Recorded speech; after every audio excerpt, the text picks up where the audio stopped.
আসসালামু আলাইকুম রহমতুল্লাহ বরাকাতু। আলহামদুলিল্লাহ ওসসালাতু ওয়াসসালামু আলা রাসূলিল্লাহ বাদ। সুপ্রিয় দর্শক শ্রোতা ভাই বোন, মুহররমের 10 তারিখকে আশুরা বলা হয়। ইসলামের দৃষ্টিতে আশুরা অত্যন্ত গুরুত্ব এবং তাৎপর্যপূর্ণ একটি দিন। বাংলাদেশের আকাশে মুহররম মাসের চাঁদ দেখা যাওয়ার উপর ভিত্তি করে এই বছর আশুরা তথা মুহররমের 10 তারিখ হয় আসন্ন 26শে জুন জুমাবার, অর্থাৎ আগামী পরশুদিন। বাংলাদেশের মানুষ সিয়াম পালন করতে হবে আগামী পরশুদিন, আর মিডল ইস্টের মানুষেরা ভৌগোলিক কারণে বাংলাদেশের একদিন আগে তাদের আকাশে চাঁদ দেখে থাকেন। সেই হিসাবে তারা আগামীকাল অর্থাৎ বৃহস্পতিবার ইনশাআল্লাহ তাআলা তারা আশুরার সিয়াম পালন করবেন।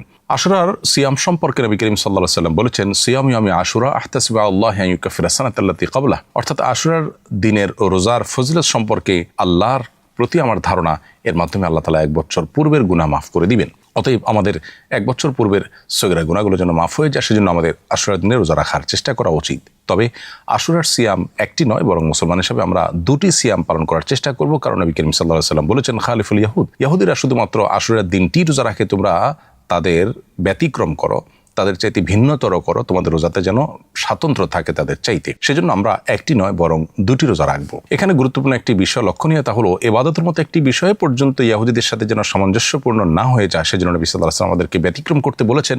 সেখানে জাগতিক বিষয়, এমনকি পাপাচারের বিষয় যদি আমরা তাদের অনুকরণ করি, তাদের ফলোয়ার হই, তাহলে সেটা কত বেশি আমাদের জন্য ক্ষতিকর এবং গর্হিত হতে পারে তা বলার অপেক্ষা রাখে না। অতএব আশুরা উপলক্ষে আমাদের 2টি সিয়াম পালন করা দরকার। বাংলাদেশের আকাশে মুহররম মাসের চাঁদ দেখা গেছে যেদিন, তার উপর ভিত্তি করে আমরা আশুরা রোজা রাখবো ইনশাআল্লাহ আগামীকাল বৃহস্পতিবার এবং পরশু শুক্রবার, অর্থাৎ আজ বুধবার দিবাগত রাতে সারি খেয়ে আগামীকাল আমরা রোজা রাখবো ইনশাআল্লাহ, এবং সেই সাথে আগামীকাল দিবাগত রাতে সারি খেয়ে আমরা জুমাবার রোজা রাখবো। আল্লাহ রাব্বুল আলামিন আমাদেরকে আশুরার সিয়াম পালন করার তৌফিক দান করুন। আশুরা মূলত মাজলুম মানুষদেরকে জুলুমের হাত থেকে রক্ষা করার চেতনার নাম। আল্লাহ রাব্বুল আলামিন বনী ইসরাইলকে এদিন জুলুম থেকে রক্ষা করেছিলেন। মুসা আলাইহিস সালামকে আল্লাহ তাআলা বিজয়ী করেছিলেন এবং জালিম ফেরাউনের পতন আল্লাহ তাআলা এই দিনে ঘটিয়েছিলেন। কারবালার যে ঘটনা এই একই দিনে ঘটেছে, সেখানেও অবশ্য সত্যের জয় হয়েছে এবং মিথ্যার পরাজয় হয়েছে, জুলুমের পরিণতি অত্যন্ত করুণ সাব্যস্ত হয়েছে। কারণ সেদিন নবী করিম সাল্লাল্লাহু আলাইহি ওয়াসাল্লাম প্রিয় দৌহিত্র হোসেন রাদিয়াল্লাহু তাআলা আনহুকে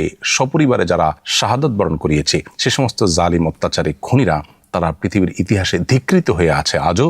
আর হোসেন রাদিয়াল্লাহু তাআলা আনহু এবং তার সঙ্গে যারা ছিলেন তারা আজও অমর হয়ে আছেন, সত্যের ব্যাপারে কোনো প্রকার কম্প্রোমাইজ না করে মিথ্যার বিরুদ্ধে আজীবন লড়ে যাওয়ার মধ্য দিয়ে। অতএব এটাই হলো সত্যিকারের বিজয়। অতএব সত্যের বিজয় এবং জুলুম এবং অন্যায়ের পরাজয়ের চেতনা মূলত আশুরার চেতনা। বিদায় আমরা সবসময় মাজলুমের পক্ষে থাকবো, জুলুম থেকে নিজেকে বাঁচিয়ে রাখবো এবং আশুরার সিয়াম পালন করার চেষ্টা করব। আল্লাহ তাআলা আমাদেরকে তৌফিক দান করুন।